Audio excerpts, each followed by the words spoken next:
Well, we're back here at North Wilkesboro, and the stage has been set, Joe. Everybody's in the cars, strapped in, crew members making the final adjustments of air and tire pressure, and you're looking at the front row. An impressive front row it is, a surprise for some, but for others, not at all. Very, very talented Luke Baldwin on the front row, and he's got a quite talented driver alongside in the form of Jacob Lutz. It's the second pole of the season and second career pole for Luke Baldwin. Jacob Lutz with his best career start here today. Let's take a look at row number 2. We've got Austin Beers there. Of course, he's had 2 top 5s, qualified in the last 13 events, rather. He's qualified in the top 12. Matt Hirschman, Big Money Matt, outside row number 2. Justin Bonsignor starts 5th, defending series champion and defending winner of the race here at North Wilkesboro. He won the event back in October. Ryan Newman in the Mystic Missile number 4, 2008 Daytona 500 champion and 18-time NASCAR Cup Series champion, starts 6th. Then we go to a gentleman who is no stranger to Southern competition, Joey Coulter, driving the SRI Performance Machine. He'll start back in 7th. Tyler Ripkema, who's been coming on strong, will make up that 4th row to the outside with the bowler number 3. Inside row 5, a 2-time Whelen Modified Tour winner. That's Kyle Bonsignor from Bayshore, New York, alongside the championship point leader through 2 races. That's Patrick Emmerling. 2 young guns that make their career known at the Stafford Speedway, coming up through the ranks as a champion there. Stephen Kopsick, car number 21. He can tune and he can drive in the Newtown Pools Warnack construction car. And Teddy Hodgson from Danbury, Connecticut, considered a rookie in the Montanari Fuels car. Corey LaJoie is back in the Whelen Modified Tour. He'll start 13th in the Gary Putnam number 77, former winner at the Martinsville Speedway, alongside Trevor Catalano. He missed this race last year because he got married. He's back at Martinsville, or I should say at North Wilkesboro, for the first time in 2 seasons. Going back to the 8th row, of course, Tommy Catalano right there to contend in the FX Capara machine. And Dave Zapienza comes back with that Ted Christopher tribute car, starting 16th on the grid. You go back another row, you've got Craig Lutz in the 46. He'll start 17th. Joey Braun, the Hill Enterprises, number 79, returns to the Whelen Modified Tour as he makes his series debut. Then we go back to 19th. Eric Goodale, the 58 machine, GF Roofing, and Kyle Ebersol with car number 5. Carson Lofton made his debut here in the series 2 years ago. That 23 will start inside of the row, starting 21st. Bobby Labonte, Cup Series champion from the year 2000, starts 22nd. Then we go back to our 12th row, John Michael Chenette out of Thompson, Connecticut, in the USNE Power Machine. Jake Crum will be starting in the 24th spot from Statesville, North Carolina. 25th starter, that's going to be Joey Cipriano out of Waterbury, Connecticut, and Jeremy Gershner from Tampa, Florida, to his outside. 27th starting position, Tyler Berry from Griswold, Connecticut, considered a rookie, and the number 12 of Brian Sonez out of Freeland, Pennsylvania. Rounding out our starting lineup today, Ken Hagee, Mike Marshall, and Luke Fleming. Field has begun to roll here today in what has been a hurry-up schedule here, Ben, because they had a short time to get on track earlier. They went out and they qualified, and now the race, of course, they will set the stage as a preview to what we will see for the NASCAR All-Star race later today. And because of that, it puts drivers like Austin Beers, who really are making a name for themselves in the Whelen Modified Tour, really up on the wheel, because they know this is an opportunity to showcase their talent in front of all these NASCAR owners. It certainly has. Now remember, we've seen Austin Beers do exceptionally well on a super speedway. Big victory coming at Richmond, of course. But today, a different track, but this is a track that carries a lot of the markings of some of the traditional modified tracks, like the Thompson Speedway in Thompson, Connecticut. It is 5/8 of a mile, but with a different style and a different rhythm. And these competitors are looking to find that rhythm here today. There's Corey LaJoie in that 77 car, owned by Gary Putnam. He's back in the series again since 2023. Winner at the Martinsville Speedway, won the series finale as a grandfather clock. It's going to be fun to see how Corey LaJoie does today. He's got a little bit of work to do, starting from the 13th position.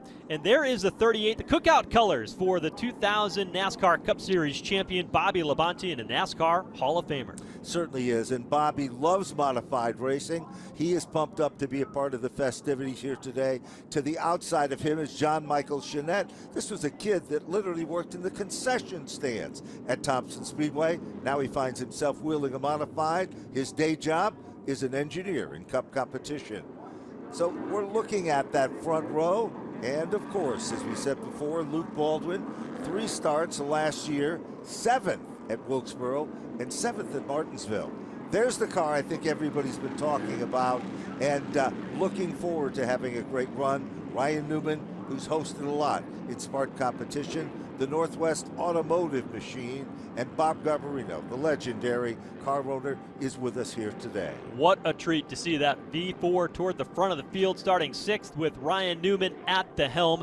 They had given the field the 1-to-go signal, but they will waive the initial start off. The Whelen Engineering lights come back atop that Ford pace car as it paces this field of ground-pounding modifieds. You see them, Ben, you talked about the differences between this track and what we've seen at Thompson Speedway, the last track that these series raced at. Here, 14 degrees of banking. It'll really hold you into the corner, but one of the challenges they face today is all this rubber from these different divisions, the Cars Tour, the Craftsman Truck Series, and NASCAR Cup Series this weekend. This racetrack is going to be very different on lap 1 than it will be on lap 100. It certainly has, but of course in 2025, the series began at the New Smyrna Speedway, half-mile racetrack. It went on to Thompson Speedway, 5/8 mile. Was scheduled to go to Monadnock. Mother Nature changed that, so they've been at the bigger speedways. All 3 of those tracks have a lot of the same characteristics as this track does, but add a new twist to all of that. And we're going to see who discovers the magic of that twist first. Well, the magic about ready to unfold here this afternoon under beautiful sunny skies at North Wilkesboro Speedway. 2 young drivers with a lot of talent on the front row and the pole sitter.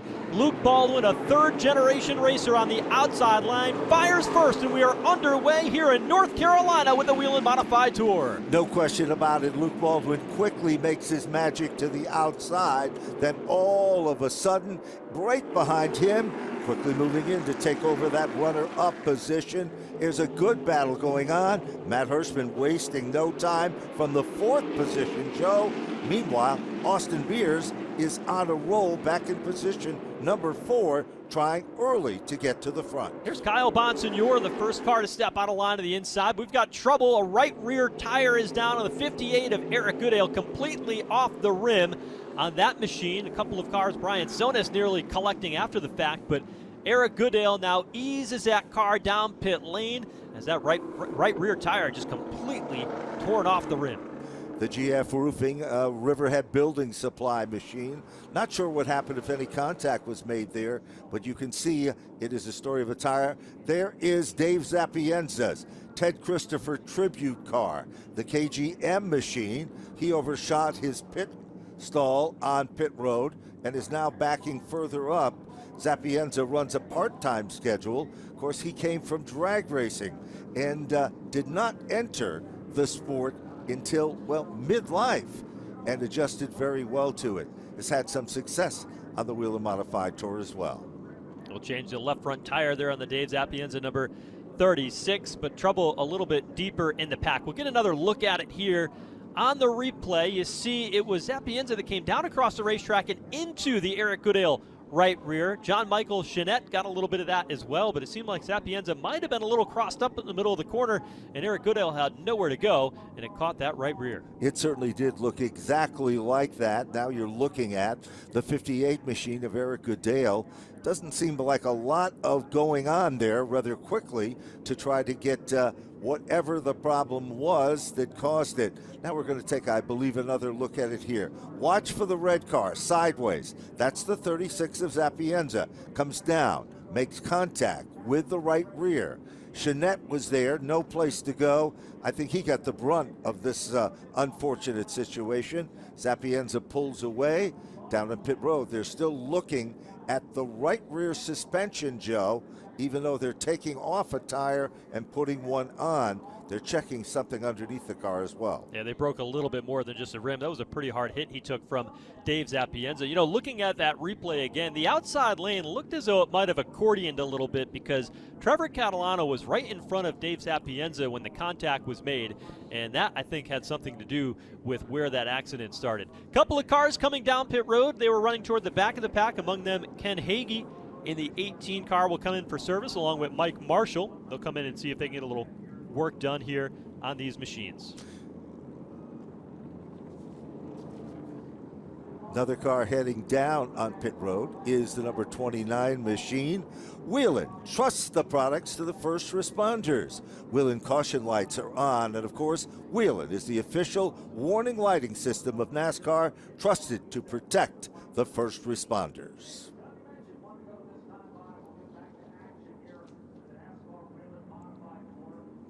We'll take a look at that Whelen caution light. You take a look at some of the history of this race. This is only the third time the NASCAR Whelen Modified Tour has run here at North Wilkesboro. The first time we were here, there were a lot of Whelen cautions, and you go back last year, it was Justin Bonsignore who had a dominating run, just one caution that race, and we expect here as the day goes on to see a very competitive side-by-side race. We're curious to see how this one plays out, if it follows the trend of the first race here or last year with a long green flag run. Remember, last year we had a new racing surface that was part of the system. Did that make the big difference? Some say yes, others say, well, they're not sure.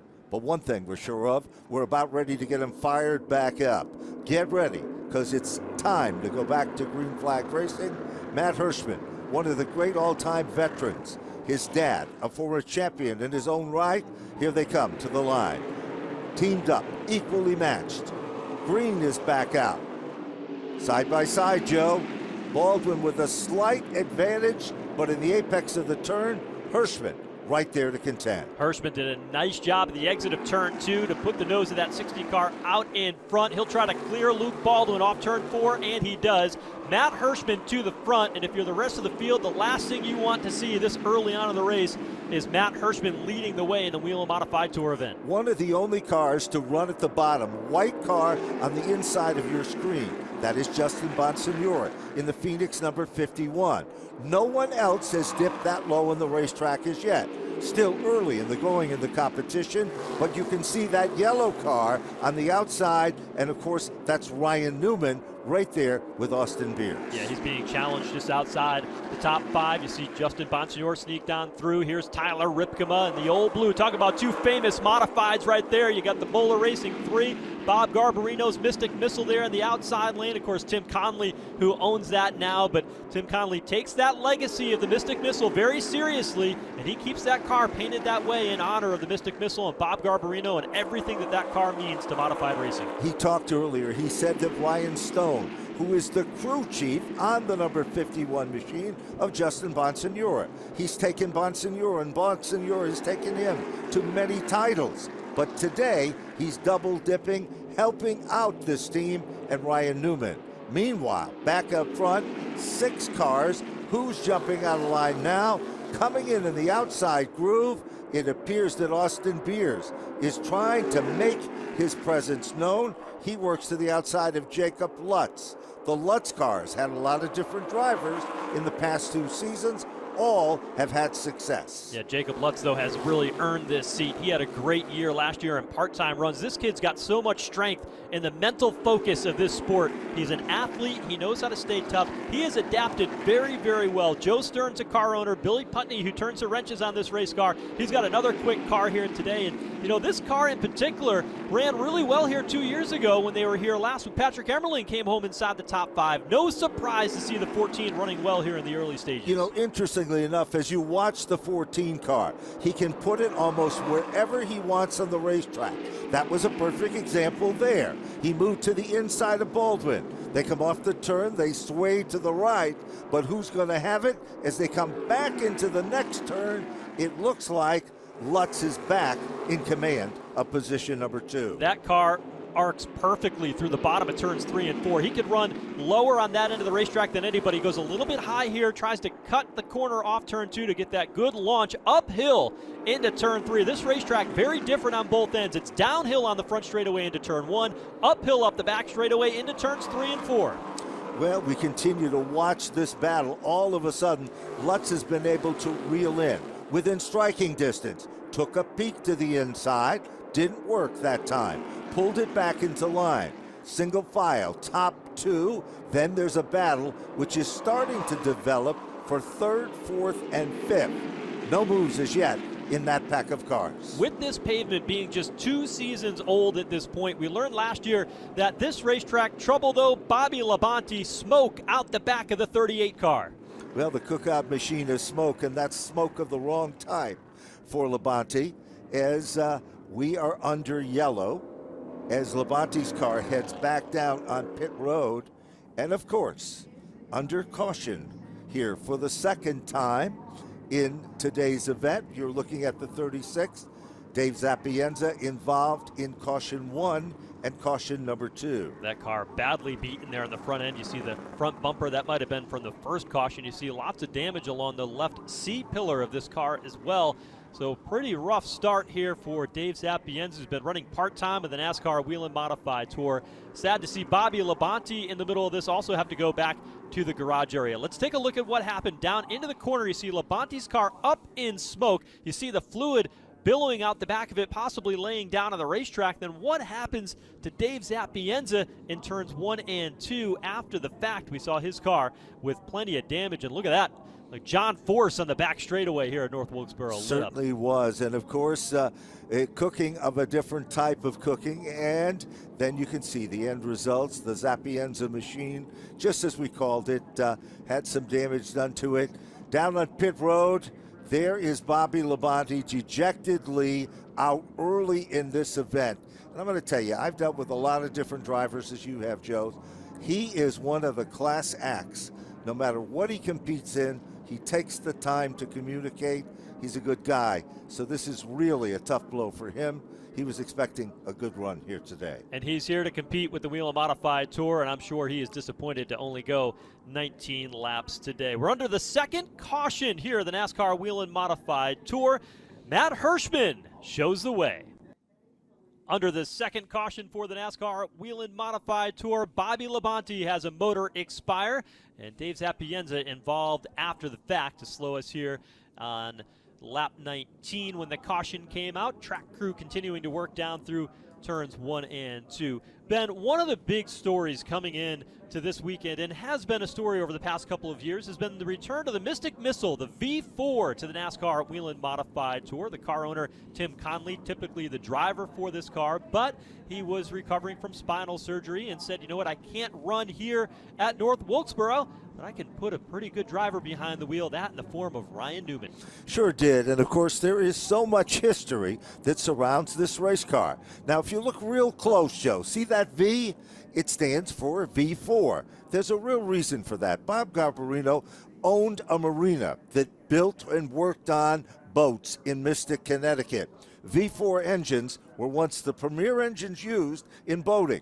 That's where it originated. But I'm going to tell you something. I've known Bob Garbarino from the very beginning. There is not a more loyal car owner in the history of the Whelen Modified Tour than he was to this series. He only raced at these events. He only supported them in every way. Truly a great man. And they have won at all the racetracks, from Martinsville to Thompson Yes. and Stafford Speedway, and it goes on and on. Anywhere a modified raced, That's right. they were winners, multiple champions with drivers like Donnie Lee and Bobby Santos more recently, many before that. Guys like Brian Ross drove this modified. Tremendous success he had with it. Bugsy Stevens literally ended his racing career. This was the final team that he drove for.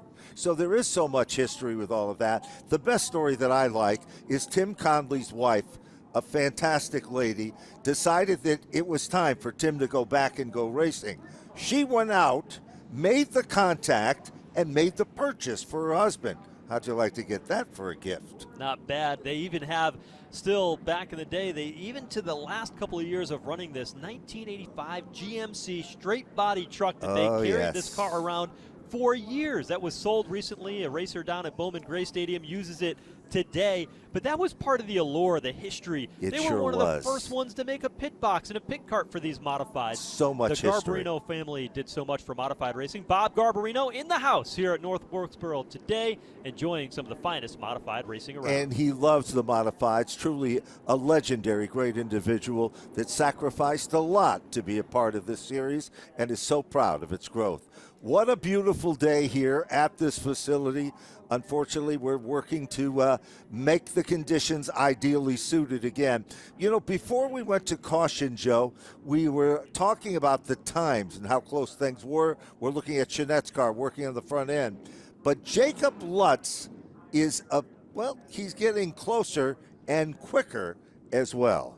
Yeah, Jacob Lutz looked really, really good before the caution flag came out just a handful of moments ago. You know, Ben, this year, Whelen Engineering and many of the NASCAR partners have put together a huge purse throughout the entire season, but even this race here at North Wilkesboro, big money on the line for these teams, as much as nearly $15,000, just under $15,000 to the race winner, $5,500, call it, for a second place. You go right on through. This year has got one of the best paying modified races, and it's been that way all season long and will continue that way for the modifieds here in 2025. It sure will. The year-end payout for this series will be in excess of $400,000. That's an amazing situation all by itself. You were just looking at the payoff for today's event, but with almost $500,000 on the line, making it one of the biggest paydays ever,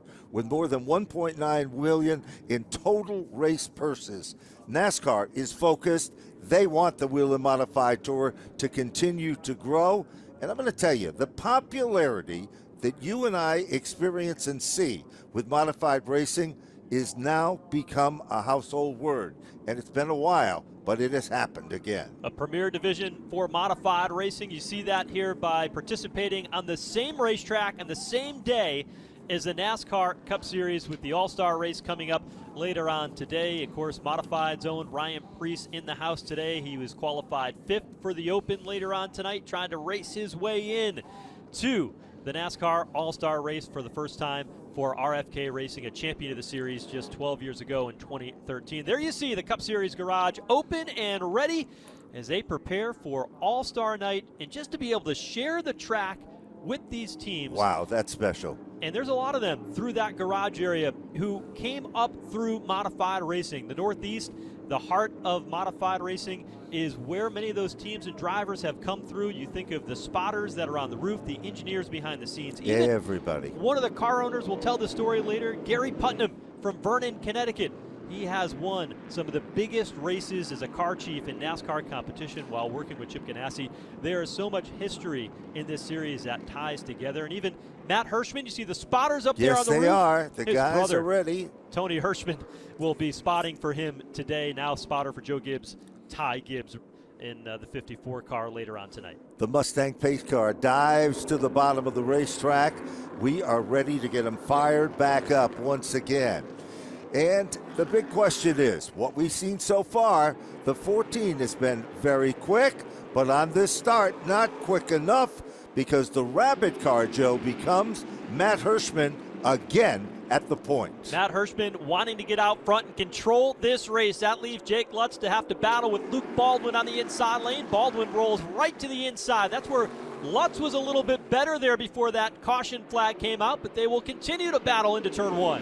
Meanwhile, a side-by-side battle of two white cars. It is Bonsignor who peeks at the inside lane. Can't do it. To the outside, Austin Beers. These two have come to the front of the field. Then it's 2x2x2. All the way back to the bottom of the top 10. Little by little, that 22 car of Kyle Bonsignor is making his way forward. Trouble behind them. It's the point leader. Patrick Emmerling has spun through the middle outside the top 10 in turn one, and that's going to bring another caution out, and there's damage. Heavy damage to the Emmerling number one.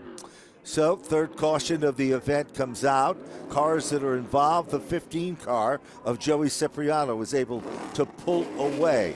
his first big outing here at the Super Speedway, was looking forward to it. But Patrick Emmerling's machine, remember the story of the points, Joe, going into this event? The margin is closer than we've seen it in many, many seasons.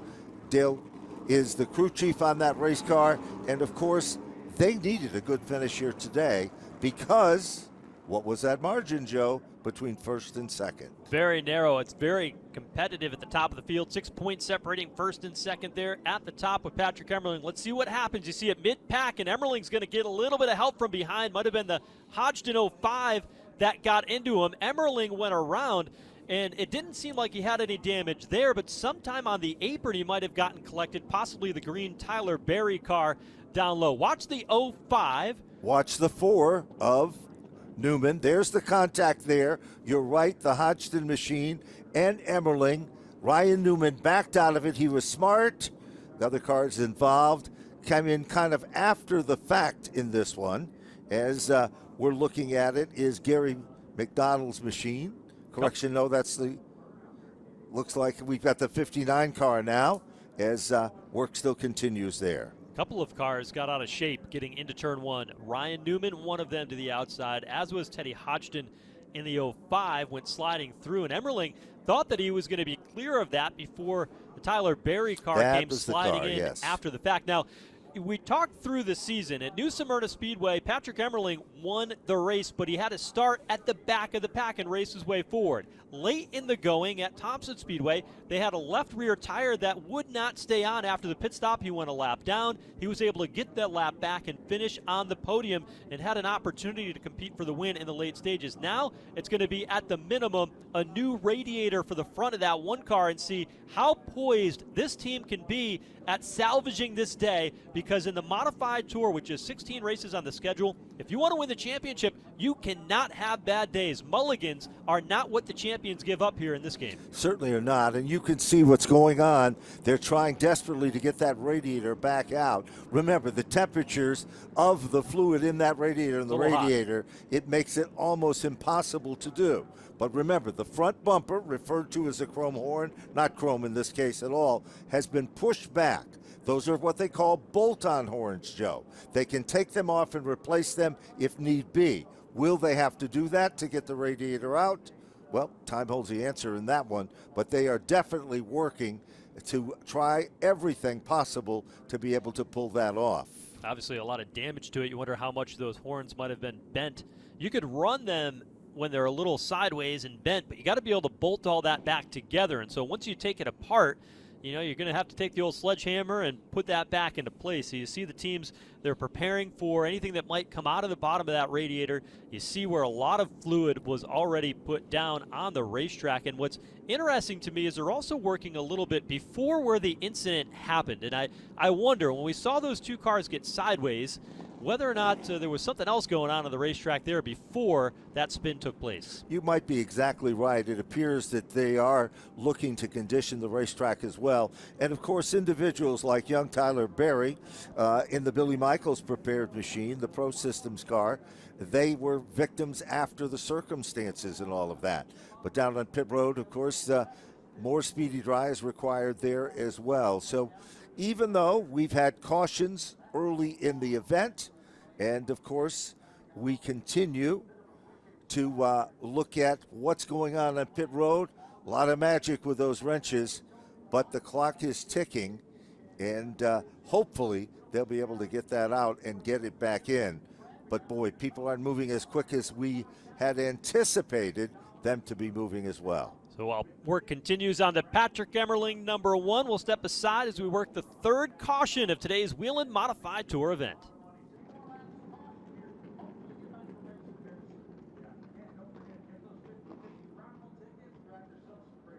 Continuing to work the caution period here at North Wilkesboro Speedway for the NASCAR Whelen Modified Tour as the Faith Best Evangelical Ministries 150 continues to roll on. Matt Hirschman has had the dominant car so far, but here's what took us under the most recent caution.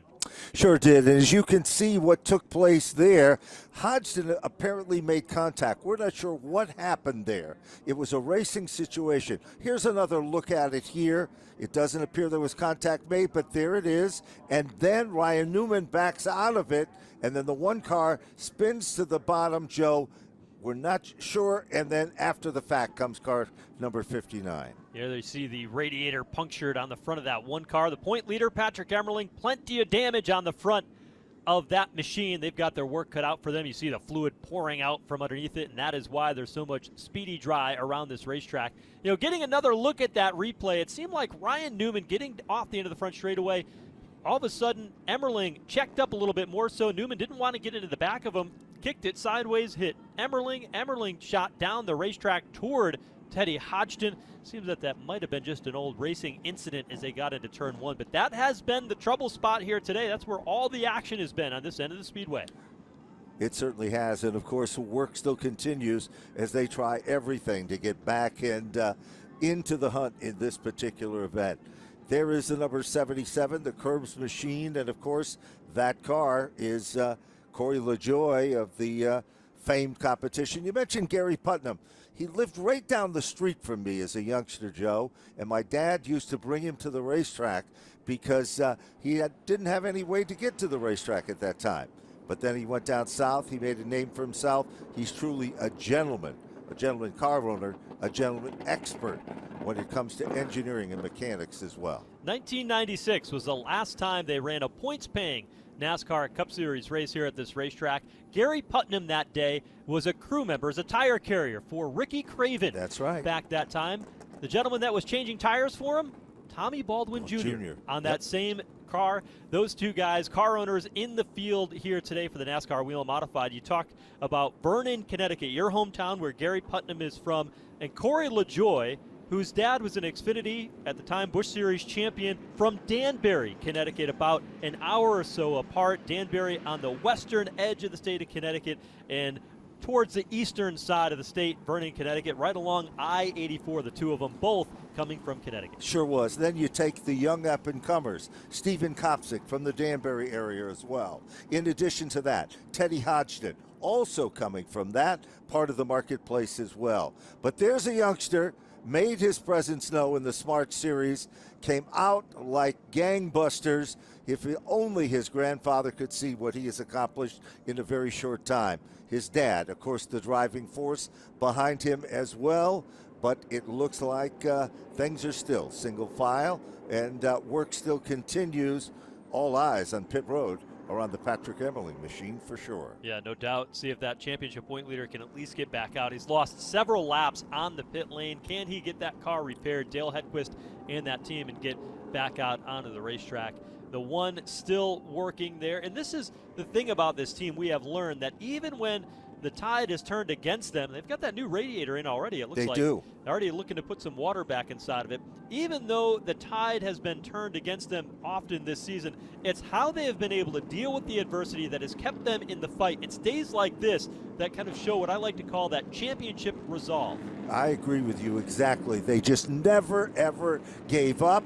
They now are about to put the hood back on the car. The air cleaner has to be removed. They put a container type thing to prevent any dust or debris from getting in there from the speedy dry. Now down on pit road. This is not a scheduled stop, we don't believe, for the number 64, the Ron Newhouse Sly Sabin prepared automobile for Austin Beers. Now, Austin Beers was running in the 5th position. This a strategy call as he brings his machine down the pit lane. Either strategy, or is there something wrong with the 64 of Austin Beers? Was super optimistic coming in to this race. Until today, was the only Whelen Modified Tour driver to win a pole here at North Wilkesboro. He didn't get that today. That went to Luke Baldwin, but they will come in. Looks like it'll be tires right now. Yes. They'll take 2 rears for Austin Beers. So it was a strategic move, and that's exactly what they're doing. 2 rear tires, right side, left side on the A-Team car. They're now moving back behind the wall with the guns, making an adjustment, a round of wedge being turned in as well. Incidentally, you can see the one car is still in front of them, and now Austin Beers makes it back out. So Austin Beers will continue onto the racetrack. You saw them were putting a whole bunch of water. Now they're putting a cap over the top of the carburetor, Ben. Yeah, that's just to keep the Speedy Dry out.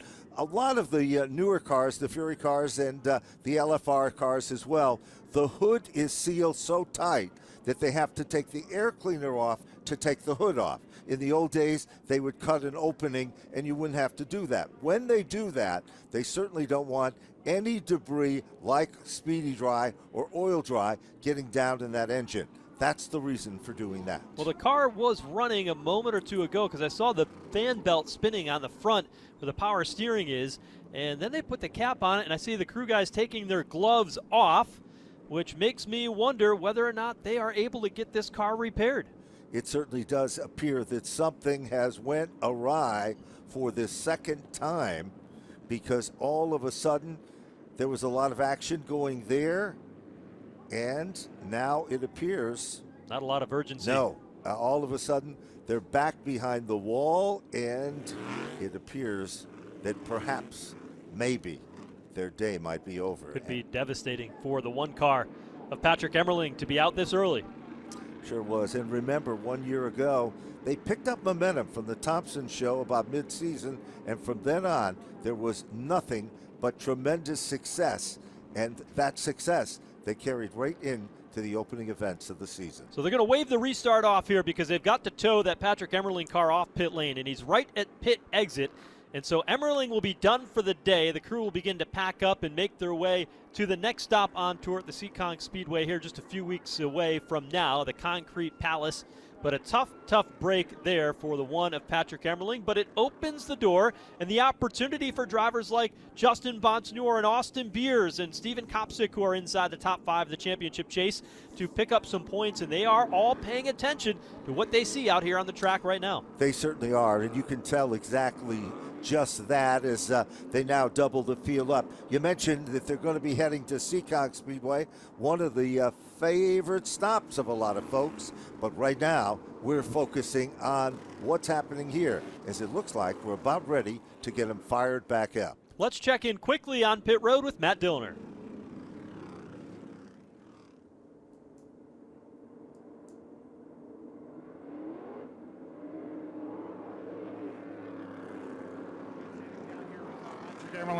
What happened?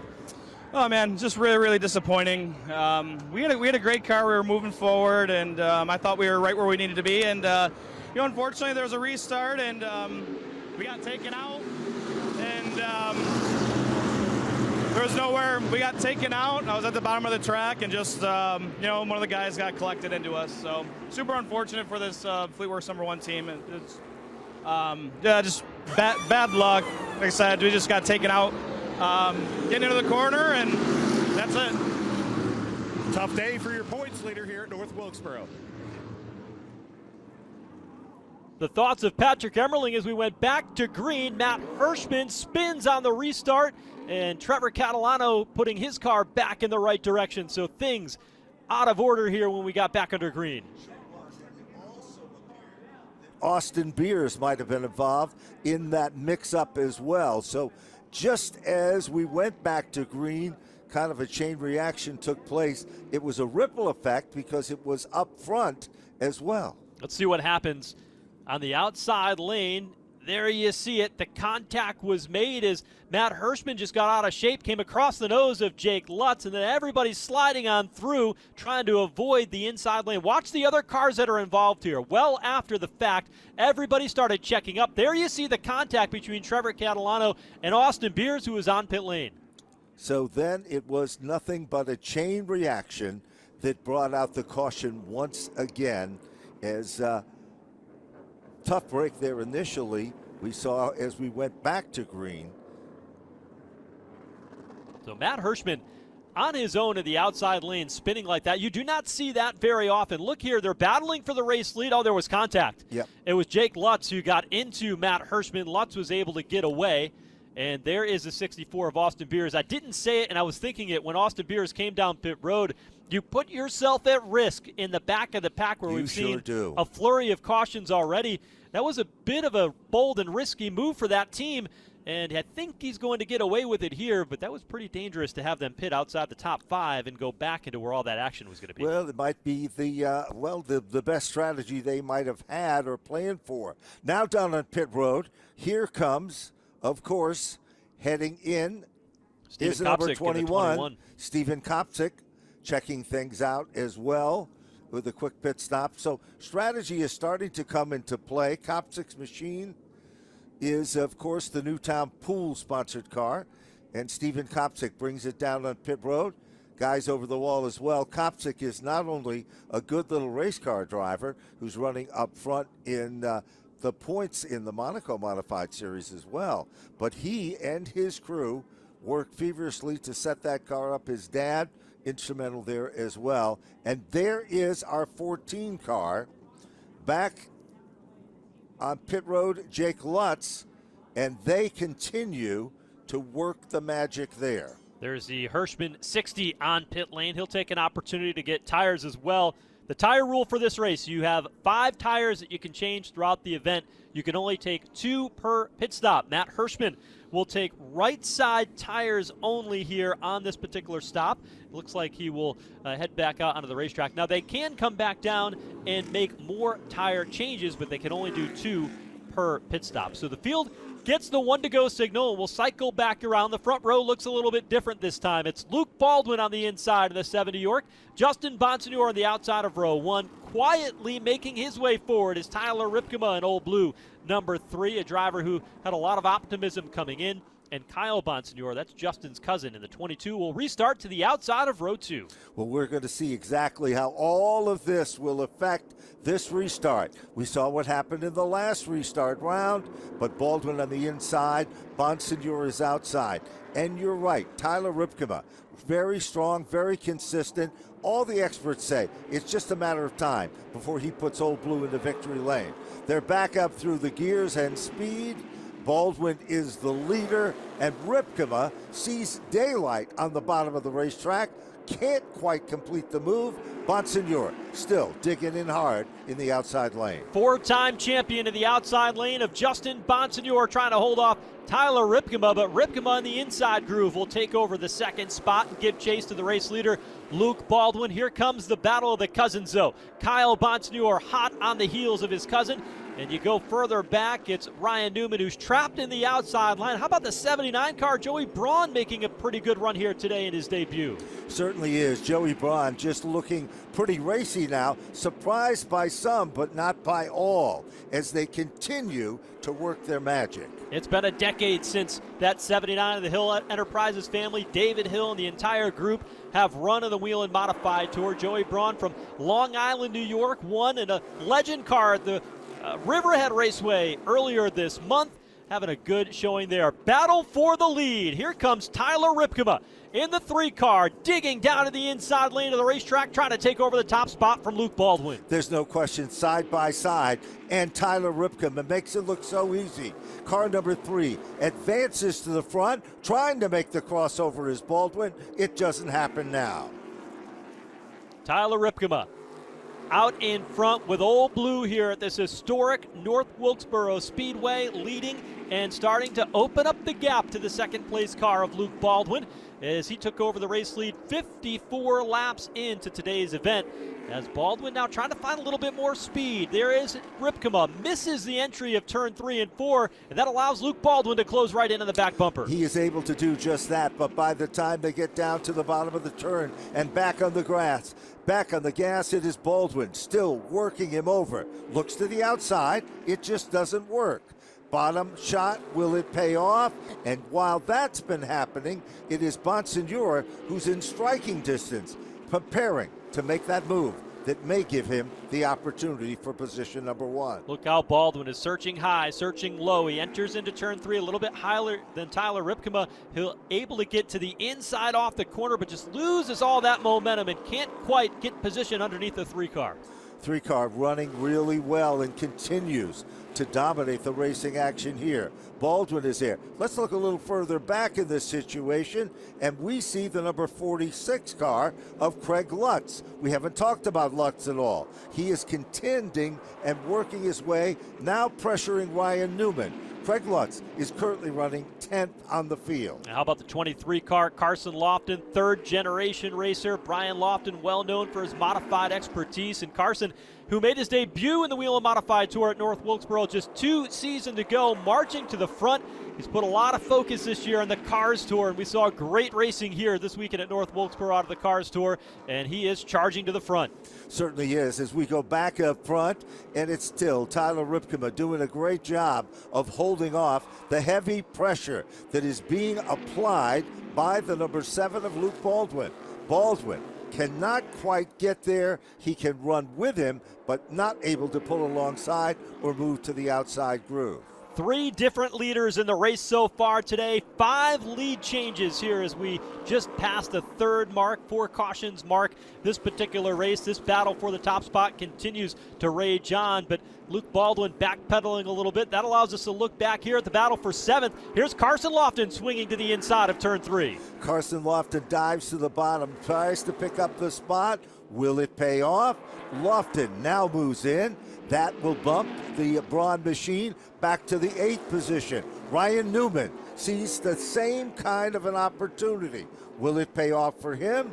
Not this time, but he's still right there in the inside lane. And then the 77 for Coy LaJoy running in that pack of cars. LaJoy now running in the 10th position. Talk about cars that are on the move. Carson Lofton started today's race in the 21st position. He's picked up 14 positions. Also, you look at Craig Lutz. He's picked up 8 spots since we got back into the green flag condition. He is on the move in the 46. He currently rides in the 14th spot. And other cars that are making their presence known. The 54 of Tommy Catalano, he's coming to the front of this field as well. He was another car that was involved or near the involvement a little bit earlier. Trouble now. Come together. Lofton gets shuffled to the upper lane. He backs back because guess what?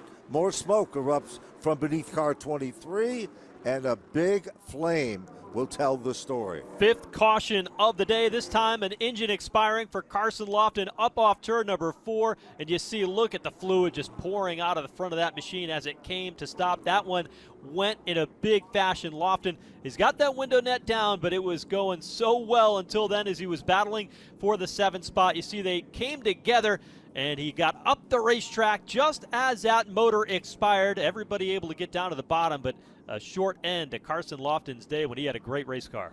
Certainly did. A heartbreaker for this young, talented driver as he was right there contending as well. Here's another look at it. Goes to the upper groom. Little bit of situation on the bottom. Everybody squeaks on by, but the motor does expire, and that will end his day. After turning some heads here, he really had worked his way up in contention among the top 7 positions. This is going to be an interesting opportunity with this 5th caution coming out. 82 laps to go. This is about prime time to be able to come in and get some tires on your race car. So we'll see what the race leaders do and whether or not we've got a little bit of action along the pit lane. Want to circle back on what we were talking about just before the caution flag came out. Outside of Carson Lofton, who had picked up 14 positions since the start of the green flag, Craig Lutz, who was involved in that incident while racing for the race lead along with Matt Hirschman, he had come down pit road, got some service on his car very quick with those new tires. He picked up 8 spots, and at the moment is now running in the 12th position. So the 14 car of Jake Lutz, still one of the quickest cars on the racetrack, even though he's mired just outside the top 10. Certainly is, and that is definitely been the story so far. Carson Lofton heading back rather dejectedly. A heartbreaking situation for this young, talented driver who is having such a great run going on as well. So we have seen so far a couple of situations where engines have been the problem here, and that's kind of surprising for some. We're looking at Craig Lutz's machine, the number 46 car, and of course Lutz was running just out of the top 10, Joe, in the 11th position at the time that the caution came out. Of course, that's not where he is, and we're looking at the 14 car right now. Of Jake Lutz. No relation between the two, but both drivers extremely talented. We should have pit stops when we come back from North Wilkesboro. We're working under the 5th caution of the day for an engine problem with Carson Lofton. Back here at North Wilkesboro Speedway, working the 5th wheel-in caution of the afternoon as we continue to get the track clean, this time for an engine that has expired on the number 23 for Carson Lofton as he came off turn number 4. Well, the Whelen lights are on, and of course they are the official warning lights of NASCAR, trusted to protect first responders. Whelen Engineering, first name in lights and safety services. Keep an eye on that light in particular, waiting for it to turn green and to see whether or not pit road will open. Well, boy, Whelen has put so much behind this series over the past several years. They renewed their partnership last year at the Martinsville Speedway during championship weekend, and they have poured so much into the teams, into the drivers, not only in promotion, but in safety equipment and the purse that has been applied for the champion, over $400,000 in the point fund this year. We saw nearly $15,000 to win the race here today at North Wilkesboro. Whelen Engineering, a Connecticut-based company. They've got a plant up in New Hampshire as well, not far from the Monadnock Speedway, has poured a lot into this Northeast-based series that has, over the years, continued to stretch its legs a little bit and travel further south to tracks like North Wilkesboro here today. Certainly have, and of course all of that history. They are an American company and proud to be a big supporter of that. Well, the fans have come out. The weather has blessed us here today, Joe. There's no question about that. Everybody is filed in and filling up here as we are still working and preparing the actual racetrack itself to get back to green flag competition. Get a look at the roof there. David Hill in the orange shirt, owner of that 79 car for Joey Braun, back in the Whelen Modified Tour. The Hill family, such a big part of modified racing. Great to have them back in the Modified Tour here this weekend. Certainly is. And of course, here we go. Just as we called it, predicting from our vantage point, the parade of cars come down. And of course, Tyler Ripkema, the first to head down on pit road. We'll see exactly what happens here. Let's send it down to pit road. Matt Dillner will have all the action as pit stops are underway.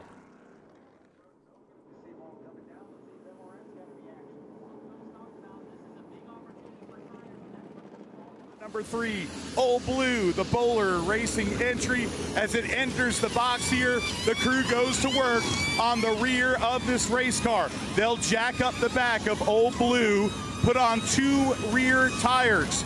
Crew Chief Greg Fournier telling me they're going to open up the stagger just a little bit of a tight condition. But Tyler Ripkema not complaining about that 3 car at all. He is fast, and he gets off of pit road first. Luke Baldwin, Matt Hirschman, Ryan Newman on pit road as well. Justin Bonsignor appears to have won the race off of pit lane. You saw a quick stop from the race leader, Tyler Ripkema. He'll come out second. Then you've got the 64 of Austin Beers and the 46 of Craig Lutz. Now, Beers was on pit road earlier, so he'll come out in third. But it's Justin Bonsignor, one of the quickest pit stops of the field so far. You see right there at the line is Bonsignor by half a car length, able to beat Tyler Ripkema at the exit of pit lane. Certainly was. Then, of course, right behind Austin Beers, you noted that you saw the Craig Lutz machine. Down in pit road, the Baldwin number 70 York car looking to change the left rear tire. And as we said before, we talked about the Austin Beers situation, Joe. Was that good strategy or not? We didn't know. Then, maybe that'll come into play. Baldwin makes it back out, but it's not the stop that they had been hoping for. Well, Baldwin playing a strategy game here because you could only take 2 tires. He went from second back to 5th on pit lane. They decided to come back down and get the left rear tire as well. So they've gotten the tires that I think they're going to take for the rest of the race. Now, can he use that to his advantage to race his way through to the front of the field? Now, a couple of cars decided to stay out, and those were the cars that pitted the last time through. That's going to hand the race lead to Corey LaJoy, who will be leading the way. Steven Kopchik, who came down pit road earlier, and Trevor Catalano inside the top 3. So Justin Bonsignor, even though he won the race off of pit road, he will head out onto the racetrack in 4th. There is Corey LaJoy and Gary Putnam's number 77. leading the way here. Remember, we talked about his success in the modifieds, winner at Martinsville a couple of years ago in that grandfather clock.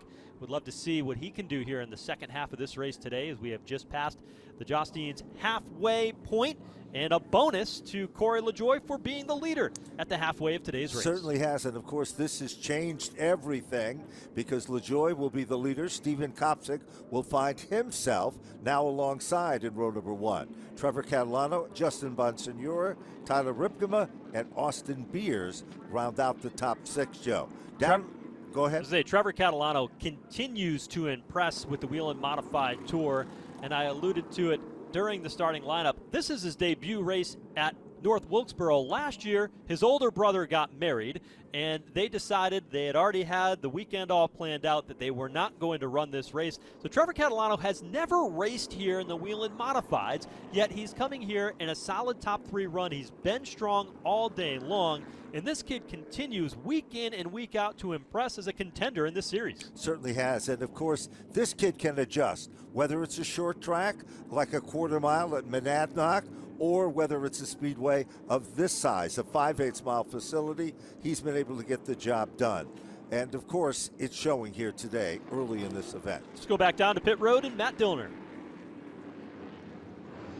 Well, of course, we showed you the 3-car of Tyler Ripkema down on pit road, 2 tires. Well, Luke Baldwin came down. He took 3. Tommy Baldwin Jr., his dad, talking to him, he says he loves the handling on that 7-car right now. Don't touch it. All right, pace car is in. That's the story there on the Luke Baldwin number 7. He's got some work to do now with those 3 tires, as he'll have to roll from the inside lane deep in the pack. Corey LaJoie on the inside lane. The race leader will fire first, but he'll have to battle with the outside lane, number 21, Steven Kopczyk, one of the best mechanics in the series, is also back behind the wheels. One of the best drivers now settles into second. Certainly does. He sets in that second spot at this point. Bonsignore quickly moves into the 3rd spot. 3 cars, single file. Then they're doubled up. Austin Beers trying to make it happen on the outside of Catalano. Can't get it done. Catalano is loose. Backhand snaps around, and Ryan Newman is also involved in this situation with 4 or 5, make it 7, 8 cars involved. It has been tricky on the entrance of the corner. This track is greasy today. It was the first car that went around was a 56 of Trevor Catalano. Sliding in after the fact was Kyle Bonsignore, a wrinkled V4 for Ryan Newman. Let's take a look again and see what happened down into turn 1. Inside lane, it just snapped around for Trevor Catalano, and everybody in the accordion trying to find a way through, and they all collected, including Kyle Ebersol was involved with that. Ryan Newman, we get another look at it. Another look at it as it comes into the turn. Everything is okay. Then all of a sudden, Catalano gets crossed up. 27 comes in, upper lane, everybody tried to avoid.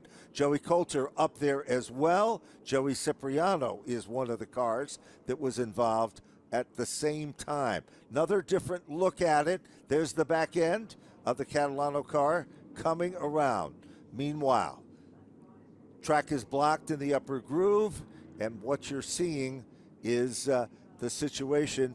And down on pit road now, it appears that Ryan Newman is there with the Tim Conley operation. Right front off the 22 of Kyle Bonsignore had a strong car today. Sparks flying from beneath that machine. We talked about Ryan Newman. It didn't look like he got any damage on the wheels of that car. It hit the front bumper, and it hit right behind the wheel. You see right there where that sail panel has been knocked off. You see the rubber mark there of the IGA Marketplace colors, but I think it was able to avoid both the Nerf bar and the tires, and I don't think that that's going to hurt that car all that much. I agree with you. It looks like that it was just superficial damage done to the body of the car. They're still working on the other side at this point. Car's down off the jack, and it looks like Ryan Newman is returning to the competition. Nerf bar, there's the front bumper. Nothing really severe there. That might have took place in an earlier situation for Ryan Newman. And that aerodynamic, I mean, they are going pretty quick here, and maybe a little bit with that spoiler could impact him here at North Wilkesboro as far as the downforce in the back. But it's not like a stock car where all of that body's got to be perfect to be able to create speed. It doesn't really work that way with these modifieds. Maybe if we were racing in the draft at New Hampshire Motor Speedway, that'd be a different case, but not here today. There you see the right front damage on the 22 of Kyle Bonsignore, two-time winner in this series, one at Langley Speedway, one at Stafford Speedway. And we also saw for a second there, the crew members were giving the indication, shut the engine down. Now it looks like we've got a little bit of work taking place. A little bit of damage there on the track. You see the track officials grinding out part of the track, I would assume, is down in turn one. We'll have to get the official word here, but looks like they've got that sorted out for now and been able to walk away. All that brand new pavement from a couple of years ago, but quite a bit of damage down there at that end of the racetrack. Certainly is, and of course they will continue to work with that. Back down on pit road, the number 40 car is also being worked on. Luke Fleming on the pit lane. So we work under the caution flag here today. Cup Series star Corey LaJoie leading Steven Kopchik and the rest of the Whelen Modified Tour field at North Wilkesboro. Sunshine is out here at North Wilkesboro Speedway. One of the brightest cars on track is that Mystic Missile number 4, driven by Ryan Newman. It's been the story at the start of the day. Let's hear more on the car. Let's go down to Matt Dillner. Well, a lot of damage on that Mystic Missile 4. Car owner right now, Tim Connolly. What's the damage? It looked like the front was okay, but what about the rear? I think it's okay. Just a little bit of cosmetic stuff right now. Got the spoiler back up in the air. The front end looks okay. It's tracking fine, Ryan says, and he's a wheel man. We're not done. Hey, is this driving you nuts, though, being the car owner? I hate this. I hate this. Yeah, the nerves are pretty high down here in the 4 pit, but Ryan Newman is back on track. A lot of damage to the right rear of that race car, but they had the hammers out, knocking it out. A little bit of spoiler damage, but nothing touched the right front wheel, so that's the good news here in the 4 pit. Matt, I'm with you. It's harder to watch your baby out there on the racetrack than it is to be behind the wheel like a parent watching his child out there. And Ryan Newman has the helm. It's in trusted hands, though. That Mystic Missile is in trusted hands. It certainly has. And, of course, he's one of the best sitting behind the wheel. And we'll see. He's not done yet by any stretch of the imagination here. Looking at a little bit, well, battered and bruised, but still a good race car that can get back to the front of this field. He'll have his work cut out for him. He'll be a little deeper in the field. Before the caution flag came out, we saw that Luke Baldwin had come down for 3 tires. He's been able to race his way back up to the 11th spot as the field circulates here through turns 3 and 4, just trying to get some heat in the tires. Matt Hirschman, with his troubles, has been able to rally back up to 6th after spinning earlier. Remember, he came down pit road and got some tires there as well. So a couple of cars moving forward after some troubles. Ryan Newman hopes to be one of them after this caution completes. He's back on pit road here, getting a little bit more work, trying to stay on the lead lap for the V4 there, and the Mystic Missile of Ryan Newman.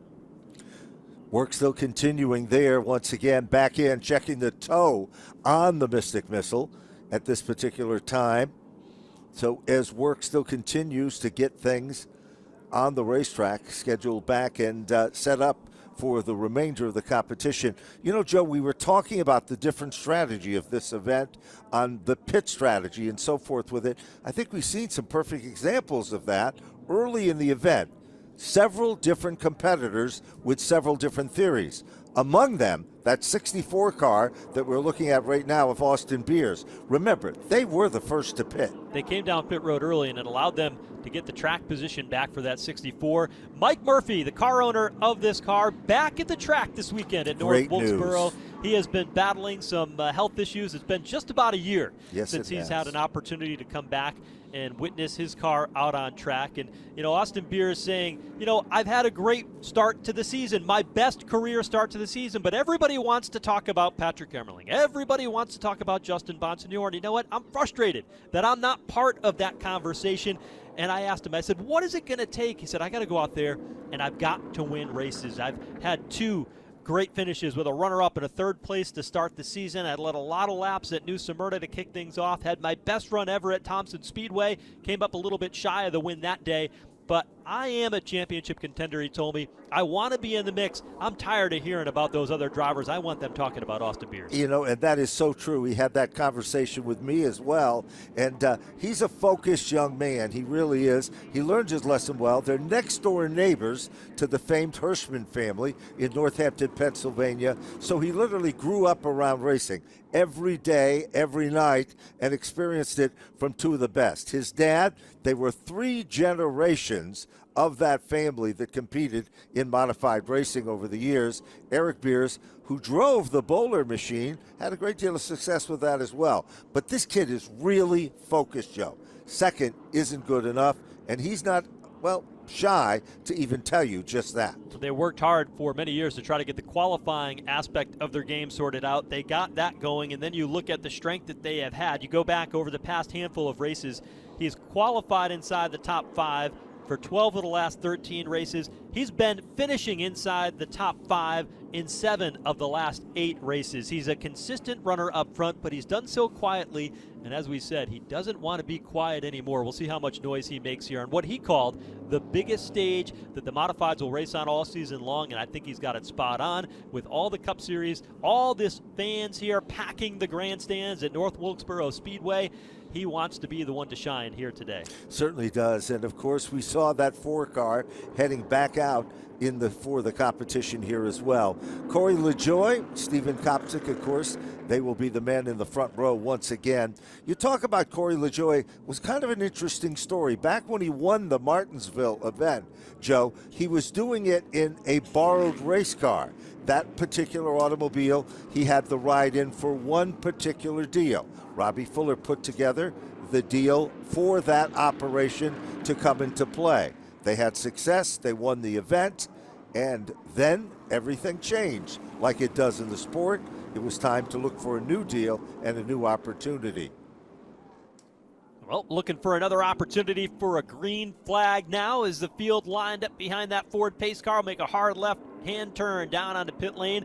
The inside groove has had the advantage so far on the restarts. There'll be 57 laps to go when we get back under the green flag. Corey LaJoie on the inside lane. Stephen Kopczyk, another shot at the front row. Will start to the outside lane, and that car out there, they get sideways, and Bonsignor goes spinning. One car is airborne, and the leader, Corey LaJoie, spun out of the front row, and it's a parking lot on the front straightaway. It certainly is. Among the many cars involved, Matt Hirschman's car is involved. The 51 machine, also a part of that.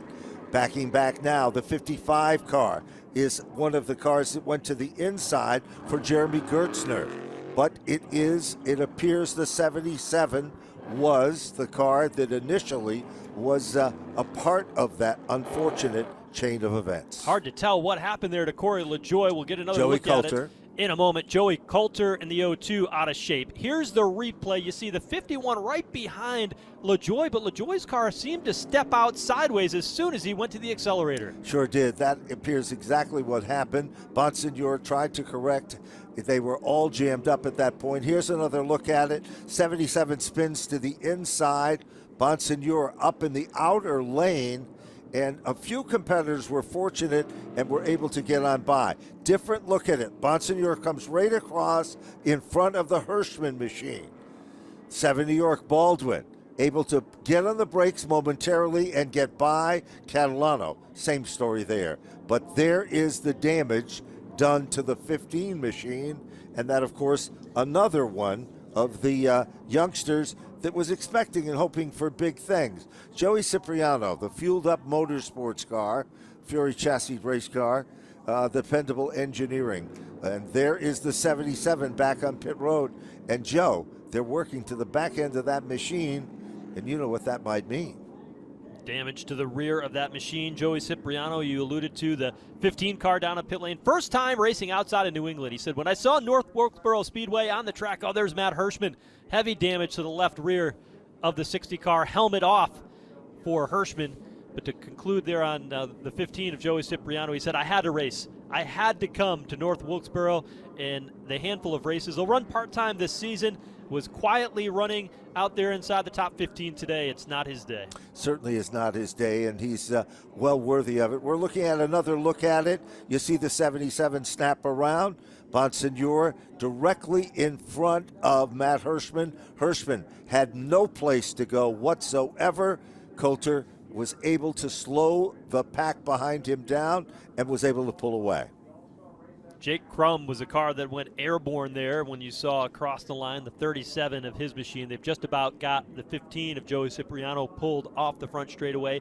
Matt Hirschman mired back in traffic when that all unraveled there along the front straightaway, along with Joey Coulter was involved, his car going back into the NASCAR Whelen Modified Tour garage, as he will not be one to ride the elevator to the top of the roof here at North Wilkesboro. There's Jake Crum.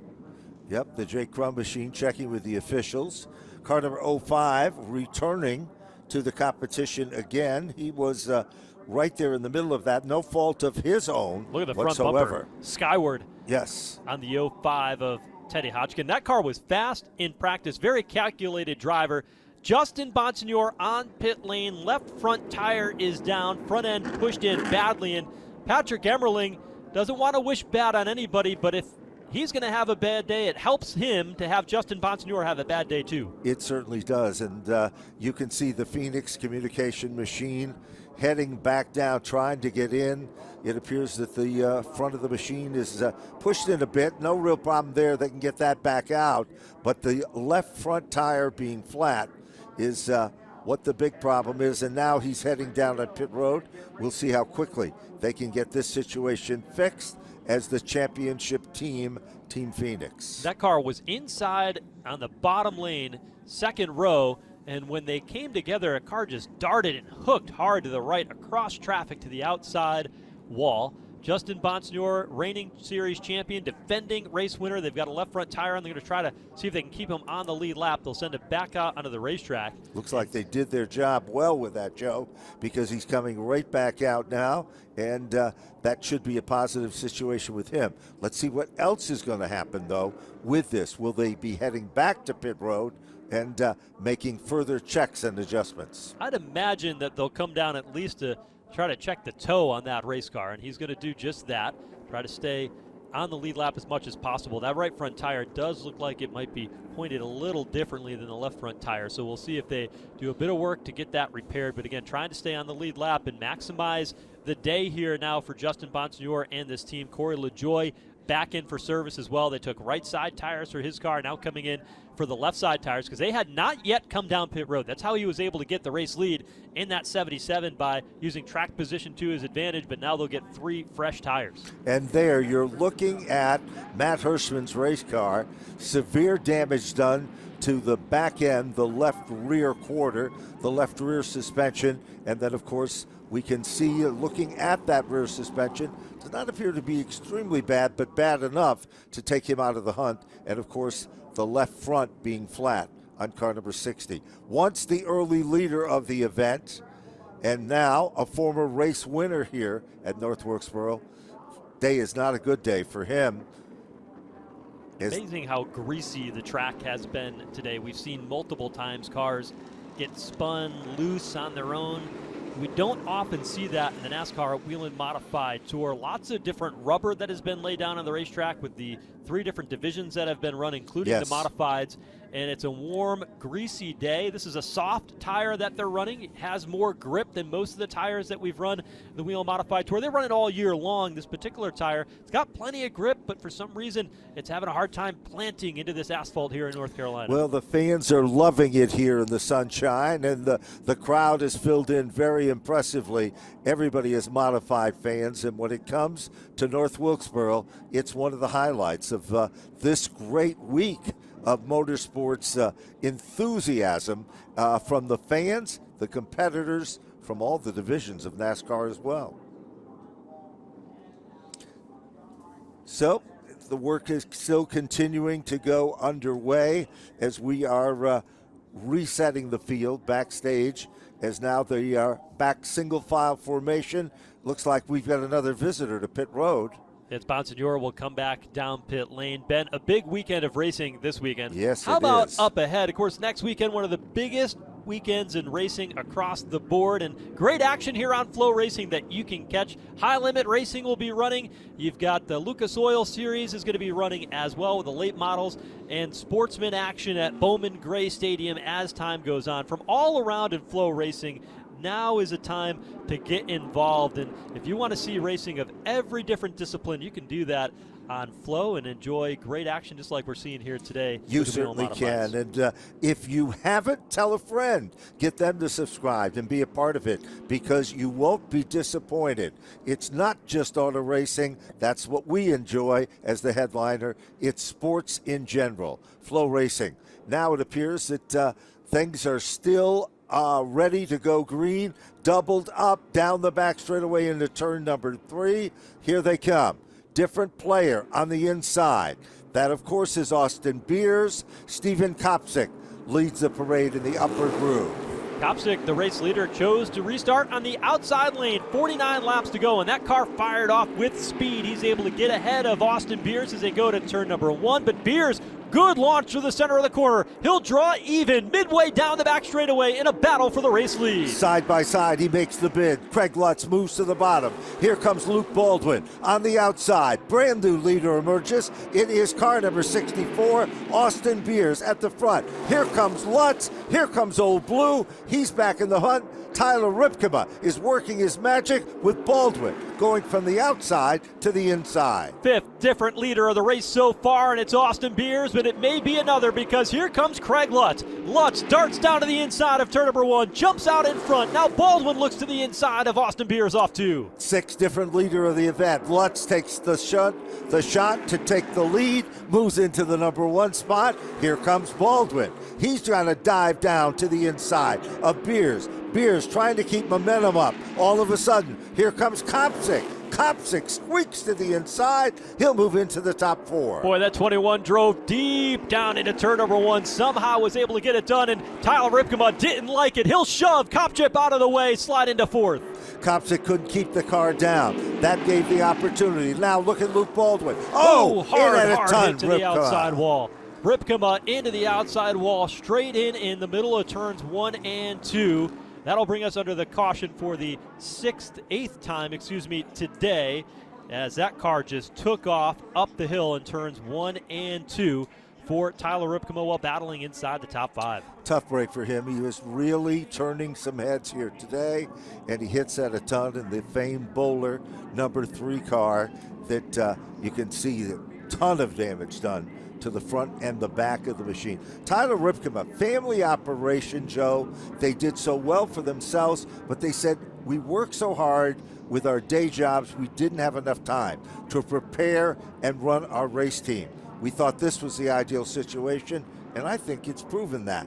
Consistency has been the strong point for him. They've been very, very fast this season. Heartbreak to see such a hard hit for him in the middle of turns 1 and 2 while battling for position out on the racetrack, and Tyler Ripkema and that team will certainly made some noise here today, was a contender for the win now within 44 laps of the finish here at North Wilkesboro Speedway, and he's got the helmet off, and hopefully we'll see him climbing out of that car here soon. You're right, they are a company, their family business installs lighting for stadiums, yes, and similar to racetracks around the country, and they have teamed up with one of the most historic cars in modified racing, and that is the Bowler Racing 3. There you see Tyler Ripkema moving inside that race car as he's about ready to climb out, and that is a welcome sign. That is a very, very hard shot that he took into the outside wall. It certainly is, and it's good to see. He appears to be, of course, a little bit sore after a hit of that nature and that type. We're going to take a look at it. Here's the situation down the front straightaway, down turn 1. Looks like there might have been some contact, but the end results was the 3 car hitting at a ton, front first, then snapping back around. Ryan Newman just trying to get down out of harm's way. There it is again, Joe. Yeah, contact from the 21 of Steven Kopczyk. They got into the corner. Kopczyk just drove in a little too deep, got into the corner, and that is the story there. You see how Tyler Ripkema feels of that. And we saw a moment ago the two were battling very closely side by side. Ripkema had given a little bit of a shot over there in turn 3 to push Steven Kopczyk up out of the way. and then down into turn number 1, contact again. And you know, with these modifieds, he had it slid sideways, and when those right tires bite and it just shoots it up the racetrack, these are big tires, and when they hook fast. They really hook, and that's exactly the best way to describe it. So there is, you can understand the frustration that we just saw moments ago. Steven Kopcik maintains his position at this point, still working heavily to the bottom of the racetrack. 41 laps to go here at North Wilkesboro under the 8th caution of the day. Cleanup continues in turns 1 and 2. We'll be right back. Field working under the caution flag here for the 8th time today at North Wilkesboro Speedway. You see what's left of the speedy dry to the bottom of turns 1 and 2. But let's take a look what brought us under the caution. First, let's go back a couple of laps earlier. This was a battle for position. Steven Kopcik got underneath into turn 3. There's Tyler Ripkema making contact. Kopcik goes up the racetrack and then down the front straightaway into turn 1. As he goes into turn number 1, all of a sudden there is some contact made. He spins up the racetrack, hits at a ton, comes back down, and there is the moment of emotion and then some expressed by Tyler Ripkema to Steven Kopcik. Well, we saw what built up to all of that, and there is Old Blue, the USNE Power Machine, the Northeast Drilling Company car, down the pit road, everybody looking over the extensive damage. You don't see that car, Joe, damaged in many race events to this extreme. So this is kind of a tough, odd day for that group. Back down on pit road, Austin Beers, they're changing the right rear of that car, and now Beers comes back out. Is it going to cost him a lot of positions on the racetrack? Well, he was second according to timing scoring, and then came down pit road here under this caution for that new right rear tire, and that is a tire you've got to protect here at North Wilkesboro. And we saw right before that caution flag came out, his car was well out of shape coming up off turn number 2. He might just have had just a little too much to handle here and just felt that he needed that extra stability in that 64 car. I think you're right about that. Remember, he was the first car to pit. Based on him pitting early in the event, that right rear had a lot of time on it. You're looking at the Steven Kopcik machine heading down on pit road at this point. And yes, he's going in as well as car number 21 in. Looks like they're going to go right front tire change on the 21 machine. A little bit of a problem there getting all the lugs off of that. Still a problem. When you look at these cars, they are a little different than your typical, what was now the Xfinity series, how the lug nuts are all towards the center of the hub, and the modifieds are out by the tire, yes, way out by the outside. In the old days, they called it the Y5 because it was the highest part. And if you noticed earlier, there were some markings on some of the tires so that the crew members could see exactly where the lugs were, and to do that as quickly and as efficiently as possible. Steven Kopcik comes back out just in front of the pace car, and we're doubled up. Looks like we're going to be firing them back up again. Well, it's changed a bit at the front, but will it stay the same? We've seen some intense competition so far as the field has had its shares of ups and downs, but right now we're about ready to go back to green. Getting set to go back under the green flag. 34 laps to go here in the Whelen Modified race at North Wilkesboro. Craig Lutz to the outside lane, the race leader. We saw that work for Steven Kopcik, and he launches from the outside, bypassing Luke Baldwin. Baldwin settles into second. Now here comes the brothers battling for third. The inside lane, the advantage goes to older brother Tommy Catalano over his younger brother Trevor. The Catalano brothers running real sporty at the front of this field in that third and fourth position. Meanwhile, Baldwin tries to run in the tire tracks of Craig Lutz. Lutz is still in command. All of a sudden, a little bit further back in that third position is the two Catalano boys, and then things are starting to move forward there as well. Luke Baldwin, though, he has gone to the whip. He is closing in on the back bumper of Craig Lutz as they come across the line. Into turn number 1, Baldwin will try to bring the nose across the inside as they exit turn 2. There's no question we've got trouble again. Mike Marshall off the end of the front straightaway in the 28. He's got problems, and Tyler Berry in the 59 involved. Tough break there. 2 more of the young guns involved in the situation. Tyler Berry's number 59 car in the Billy Michaels prepared Pro Systems machine. So much talent for Tyler Berry, champion at the Stafford Motor Speedway. His family legacy in modified racing. Absolutely. His grandfather, the legendary Art Berry, and of course his dad, also instrumental in building race cars. The Spafco race cars were synonymous with racing, and literally you can see a little bit of leapfrog there of the wrong type taking place. Comes back across, there's that big jump. Marshall's car really stood on its nose. Kenny Berry, of course, his son's car. Tyler Berry, no place to go. And, of course, the end results is trouble now for the young and talented driver who got a bright career ahead of this young man as well. And Tyler Berry running full-time for Rookie of the Year honors this year in the Mendoza number 59 modified, as he is able to walk away shaking his head dejected. Art Berry, a legend in modified racing. He was a car owner for the Mighty Mike Stefanik when he won championships, and his son Ken Berry, a great talented driver as well. That's right. Individuals like Mike McLaughlin, Jeff Fuller, all of these individuals were synonymous with driving for the legendary Art Berry. And of course, they are right in casino country in the Preston, Connecticut area, a proud heritage of the American Indians family as well. And there is the other driver, Marshall, who was a victim of circumstances in that as well. But Mike Marshall waves to the crowd as he gets out. Ninth caution of the day. We'll be back from North Wilkesboro here in a moment.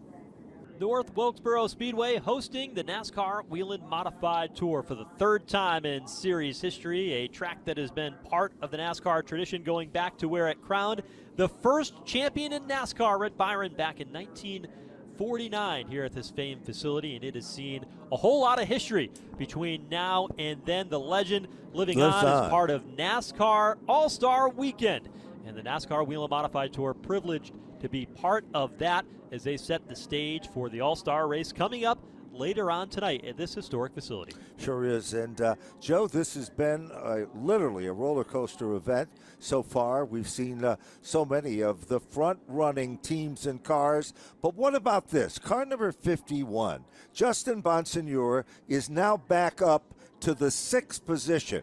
Now, it wasn't long ago he was a lap down, made that up. We're looking at the situation here that caused that to be, well, almost the end of his day. Then we saw Cipriano make contact with the number 77 car of LaJoy, but Bonsignore is back, and he is in striking distance, by the way. Craig Lutz, we haven't talked much about him. He has been so close so many times, but he has come up $1 short every time. So Craig Lutz, will this be his shining day? Remember the time period when Craig Lutz went to another team for a while, came back to this team. Since he's come back, they've had tremendous success, but they haven't been able to get that win. And that win is what it's all about for Craig Lutz and the 46 team. Go back to 2019 when he took over for this number 46 car, was able to score a victory then, won 3 times in this car. They went different directions. He drove the Danny Watts number 82 for a time, reunited, and now looking to get back in victory lane for the first time since Thompson in the 2022 season. They have been fast. Doug Ojaco, the crew chief behind the scenes tuning the wrenches for this race car, has found the magic with Craig Lutz. He's always had speed, but now they're out front when it matters most. Certainly are, and that's the case. You know, we haven't seen that many front bumpers up in the air, which is an indication they're using those things here today, and we've seen some incredible competition with that. Lutz is the leader. As we said, front bumper up, it doesn't matter. He is out in front and continuing to run away. What about the Catalano boys? There is no question they have come into their own, but it appears that there's, well, a family rivalry perhaps going on between them two, and who's going to be the next Catalano name to be added to the win list. Tommy Catalano nearly won at Richmond 3 seasons ago. He had old tires, couldn't hang on at the end. Justin Bonsignore snuck on through after he dominated the race in that 54 car. But he has watched his younger brother, who, by the way, he gave the best pieces and parts he to did. when he came on last year and sacrificed for the 56 car, his brother Trevor Catalano. That family, for the first time ever last summer at Monadnock Speedway, scored the victory in the Whelen Modified Tour after years of heartbreak and being oh so close and bringing all this equipment, the mom races, the 4 boys Everybody race. races in It's the a family. family of racing, and now all of a sudden they've become factors at every single race we go to. You know, and we want to go back to that race for a moment. He just didn't win the race. He really dominated the race at the finish. It was a great victory. It wasn't handed to him by any stretch of the imagination there. Take a look at some of the other runners in the field here today. Luke Fleming making his debut in the NASCAR Whelen Modified Tour. He's up to the 9th position. He gained 22 spots on the day so far. You look at the Fleming family, Winston-Salem, and everything that they've accomplished there. Frank Fleming, the entire group. He's won in the Southern Whelen Modified Tour. As a matter of fact, he won in his debut race. Yes, he that was did. at Bowman Gray Stadium. But today on the Whelen Modified Tour, makes his debut in this 40 car in the Fleming family modified and having a run inside the top 10. You know, he also, we should point out, another guy that's done a great job so far is the 79, Joey Braun. Recent win at Riverhead. From the Legends to Long Island, he's been here. He's running the Smart Series. The Hill family, longtime folks. They've got this car dialed in today. He is confident and running very smart so far. He has currently worked his way, and he has worked and earned it into the top 5. Had a great run here today. We'll see how it all shakes up. We've seen just about anything happen here this afternoon at North Wilkesboro, and we are not done yet. 22 laps to go. Craig Lutz trying to hang on and get his first victory in 3 years. Luke Baldwin trying to bring the 7 of York back to victory lane for the first time in, yes, 28 years, when Tom Baldwin, his grandfather, won at Stafford Speedway in 1996. He wants to put a Baldwin back in victory lane in the driver's seat in the Whelen Modified Tour as a green flag comes out. Lutz with the advantage, pulls away, made it look so easy, but they're 2x2, and it's a pair of Catalano brothers behind them. Baldwin tries to peek at the inside. Lutz tries to shake him off, down into the turn. It's Lutz still in command. Lutz able to hold off the charge for Luke Baldwin, but Baldwin is hungry. Meanwhile, behind them, the 51 of Justin Bonsignore battling with Joey Braun. Braun walks up the racetrack. Bonsignore has to play defense, but how about Jake Lutz? He'll take him 3 wide off turn 2. No question, Lutz does a great job of doing just that. Look a little further back in the field. Austin Beers trying to work his magic. He's still running. Beers is now getting closer to the front. He's in the top 7. Meanwhile, back up front, leader still remains Lutz. He has got perhaps the biggest lead since we went back to green that he has had in this last round. We saw earlier in the race today that Luke Baldwin's not afraid to search for different speed and lanes around the racetrack. He runs a little lower through turns 1 and 2. Here's Justin Bonsignore working to the inside. This will move him into the 4th spot underneath Trevor Catalano. No question, the 14 car also right there is a factor. We saw that situation as it was working, as Jake Lutz continues to show some steam and some muscle in this event.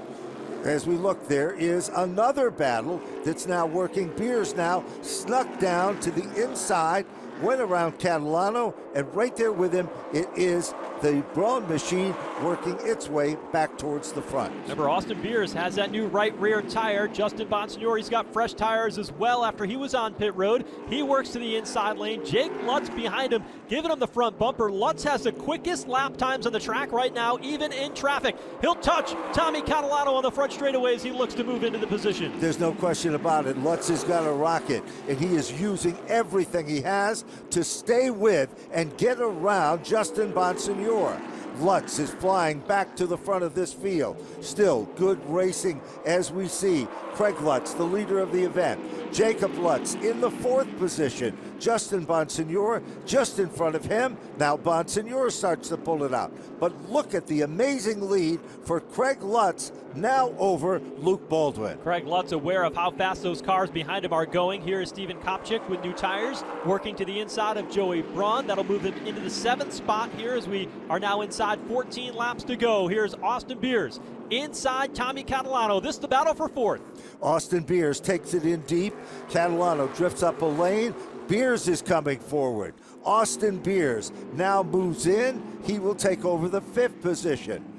Meanwhile, caution flag is back out. That was a battle for 5th for Austin Beers to slide on through. Here is Trevor Catalano off the pace here along the back straightaway. He's got problems with the left rear of that 56 car as he hobbles around here now. 13 laps to go. The intensity has ratcheted up behind Craig Lutz, Luke Baldwin, Jake Lutz, Justin Bonsignor, and Austin Beers. That 3rd, 4th, and 5th place car, they've got the new tires and they are showing the speed. They certainly are, and we're looking at what brought out the caution here. Off the turn, went up the hill. I believe something went awry, maybe something broke a panhard bar or the tire itself as he just slid right up the racetrack. And the end results, he's able to pull away. A little bit of a hip check there, and I think bent that left rear wheel for the 56 of Trevor Catalano. The car in the inside lane slid up the racetrack, caught that wheel, and Catalano had nowhere to go. So he's out on track trying to see if he can limp this car to the finish. Pit road now open. He'll bring the car down to the attention of the crew and see if they can get a new tire on the 56. Certainly is, and of course this is going to be a shootout. And of course, when we go back to green, the restart is going to be crucial, Joe. There's no doubt that that is going to be the deciding factor because the laps continue to tick away as we come down to the wire. So Craig Lutz out and front. Luke Baldwin sitting there in 2nd. Justin Bonsignor, at the beginning, the resolve we were talking about was Patrick Emmerling, right? He had to start at the back at New Smyrna, won the race. He had a left rear tire that came off the car on pit lane. They had to back it up, get it reaffixed, went a lap down, was able to race his way back up to 2nd. Now Justin Bonsignor goes nose first into the front stretch wall. We're running 3rd. Everybody piles in. The front stretch is a parking lot. His car all torn up. They come down pit road, get him some tires, send him back out, and Ryan Stone has his car back up to 3rd and just as fast as a race leader. Absolutely just as fast, and you wouldn't know it when you look at the damage done to the machine, but that is definitely the case. We also saw these other stories. We saw competitors like the Baldwin machine in and out of pit road. Strategy changed. We saw the 64 with a different approach to pit road strategy, pitting early in the event. Some contact was made by others. They've come from the back to the front. But it's all come down to this, the final 10 and counting here at North Wilkesboro for the big day, the big race. And everybody is looking to be the guy that goes up on that elevator as the big winner today. The car I've got my eye on is a 14 of Jake Lutz starting the outside. The outside has been better on the restart. He was faster than the race leader when we got going the last time through. Craig Lutz is away. They touch. Here comes Luke Baldwin to the inside in a battle for the race lead and the win at North Wilkesboro. It is Baldwin on the inside. Little room is left on the outside. Lutz continues to dig in and dig in hard. Baldwin is here. Baldwin has it by half a car. Off the turn, it is Luke Baldwin back in command. Baldwin out in front. Jake Lutz did not get a good start in the outside lane. He settles back into 4th, but it's not over yet. Craig Lutz hunting into turn number 3, right to the back bumper of Luke Baldwin. He's not done yet. He takes a peek, looks to the inside, back end sways a little to the right. He'll try it again. Bottom shot move. They cling, they clang, but the leader is still Baldwin, but here comes Lutz. Open wheel modified action. Here comes Craig Lutz. Diving down to the inside, slides up, Nerf bar to Nerf bar off turn 4, and Craig Lutz back to the race lead. While Lutz is there, all of a sudden, Bonsignor sees daylight. He looks for the opening. Craig Lutz is there. Baldwin is fighting back, trying to do the crossover. It's still Lutz. Here comes, stepping on a line, Austin Beers, also in the top 5. Looking for 4th. 5 laps to go as they come to the line this time. Craig Lutz trying to hold Luke Baldwin, Justin Bonsignor, and Jake Lutz at bay. Steven Kopchik now inside the top 5 off 2. They continue to run in hot pursuit of one position only, and that's to be the winner at North Wilkesboro.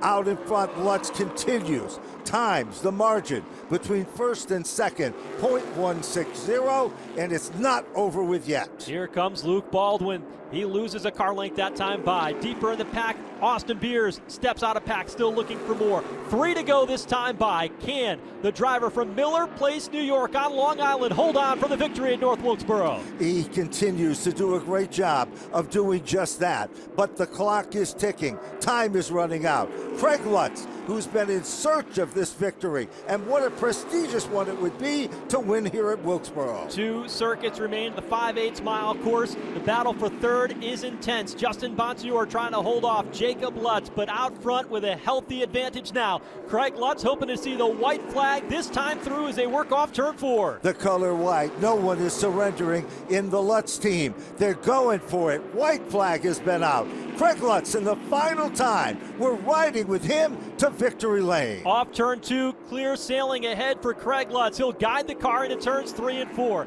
Looking for the checkered flag for the first time in 3 seasons and the 5th time in his career. Craig Lutz has won at North Wilkesboro Speedway. No question, Lutz has become a deserving winner at North Wilkesboro. The Riverhead Building Supply machine is the big dog today, and what a great run by Luke Baldwin. In the second spot, Justin Bonsignor came back with a strong run. Even Jacob Lutz, the same can be said there. Austin Beers to round out the top 5.